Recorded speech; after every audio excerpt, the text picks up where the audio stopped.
Mayoral Memo with Matthew Dickinson from Dubbo Regional Council.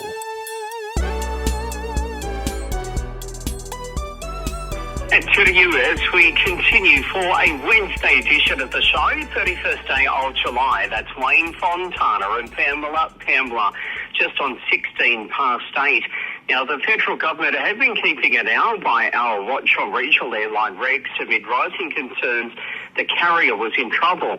Regional Express shares went into a trading halt on the Australian Stock Exchange on Monday following recent boardroom turbulence and multi-billion-dollar earning losses. Then the news came through yesterday afternoon that they went into voluntary administration. The New South Wales opposition, meantime, is calling on the state and federal Labor governments to ensure regional communities won't be cut off after Rex Airlines went into administration. The New South Wales Nationals leader, Dougal Saunders, who is also the member for Dubbo, saying it's the second regional carrier facing the possibility of collapse after Bonza suspended operations in April. Shadow Minister for Regional Transport, Dave Lazel, said the move could impact connections between the most remote parts of New South Wales and the rest of the state. It is a dire consequence of this possibly happening. To find out how that could impact the Dubbo Regional Airport, it's a very good morning to the Dubbo Region Mayor, Matthew Dickinson. And Matt, what's your take on this? Good morning. Yeah, good morning, Bret. Rex serves an incredibly important purpose in Dubbo and, in fact, across the state. Rex services over a dozen airports across the state. It serves a very important purpose in those, and some of those, probably 5 or 6 of those airports, are serviced only by Rex. So there's two important roles, I believe, that Rex plays. The first thing, when you've got multi-airlines such as Dubbo, then it serves for capacity, but it also serves a purpose there for keeping prices competitive. When you've got two airlines, you've got competition, then it keeps those prices better. So in Dubbo's case, when we've got Qantas and Rex flying, then having that competition certainly keeps those prices better or more competitive. But there's a lot of people travelling, just under 200,000 passengers a year use Dubbo Airport. Then you've got a lot of capacity there that it would be tough for one airline to service that entire capacity. But in those airports where only services or Rex is the only one servicing them, then obviously Rex plays an absolutely critical role in getting people from that community to Sydney and getting, for example, professionals out to those regional communities. So it would be a terrible shame to see Rex completely cease operations. At this stage, it seems like they're continuing to service regional locations. It may just be the capital city to capital city operations that are being impacted. The Federal Transport Minister, Catherine King, said the government was in touch with the airline and, of course, they're keeping tabs on what's happening. She also said that unlike Bonza, Man, which recently collapsed, Rex mainly owns rather than leases its planes. The key fleet there comprises of 61 Saab 340s and the others are 7 leased Boeing 737-800s out of a total of 123 aircraft. I mean, evidently, many of us do use this in our business lives, and not only that, to seek treatment in Sydney or other places. So it could have a major impact, and that's what you're saying.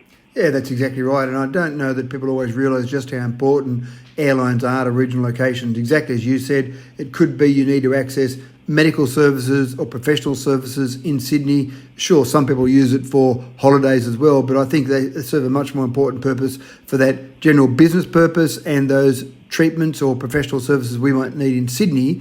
But we've also got professionals that come to Dubbo. There might be medical professionals, there might be other specialists that come out to Dubbo and service our residents here. But you've also got a number of employees for businesses that service the wider region. We've got 57,000 employees and residents in Dubbo, but we've got 200,000 residents across the region where Dubbo is a critical point for those people to come into the area. So people flying into Dubbo and then going further afield is an important part that our airport plays, and certainly the airlines that service that. So it's both directions that it's needed, and it is critical in terms of our way of life to be able to have airlines that are servicing regional locations. My understanding is that these smaller Saab 340s will continue flying at this particular stage. I guess this also, if this happens, if it was to collapse completely and there was no more flights, you do have other regional airlines, of course, we know that, but you've worked alongside Rex at the Dubbo Regional Airport. Would this also have a bottom line with the consumer because prices would increase since there's, not sort of, we can't get cheaper tickets, for example? Yeah, I think that's potentially an issue as well, where less competition means prices might go up. Or if let's say if Rex went broke completely and someone new came into the market, then if the last airline went broke, then you would logically say that prices probably would be dearer to make sure the new airline doesn't go broke. The other complication, Bret, and airlines are an incredibly complicated business, but the other complication is the slots at Sydney Airport. The slots are nominally allocated, owned, you could say, but they're not really owned by various airlines. And so those airlines, those certain number of slots that Rex has at Sydney Airport are used by Rex, obviously. If, for example, they didn't have access to those slots anymore, if Rex went broke, then other airlines would come in, and then handing out those different slots to existing airlines or new airlines, that would be a complicated process as well, and trying to make sure that's fair in that process would be complicated as well. So it is a very complicated business.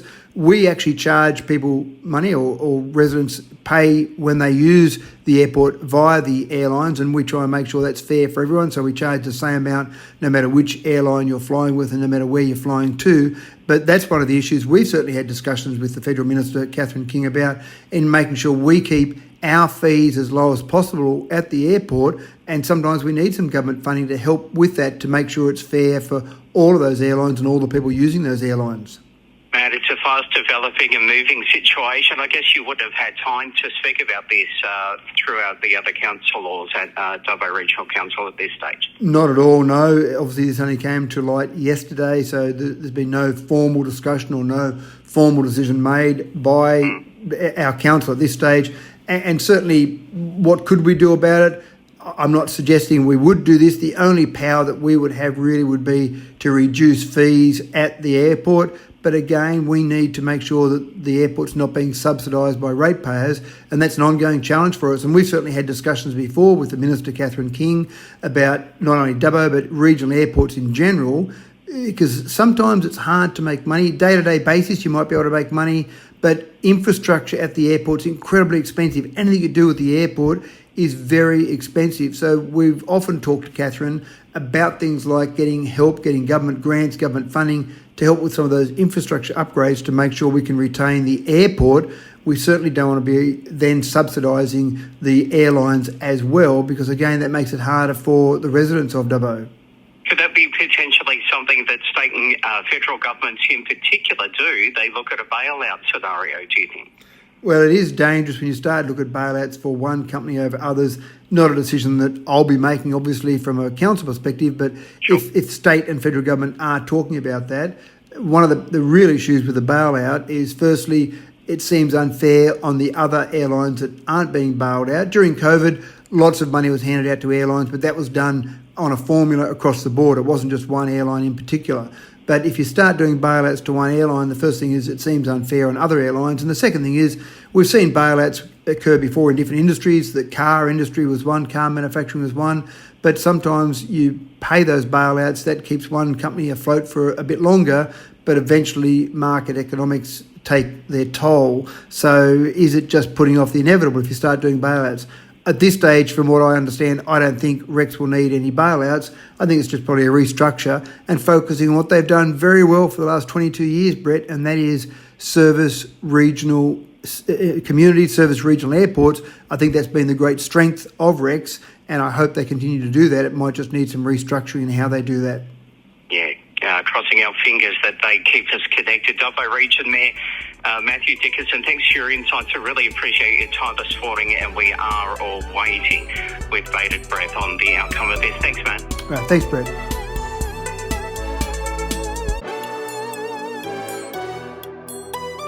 Mayoral Memo with Matthew Dickinson from Dubbo Regional Council.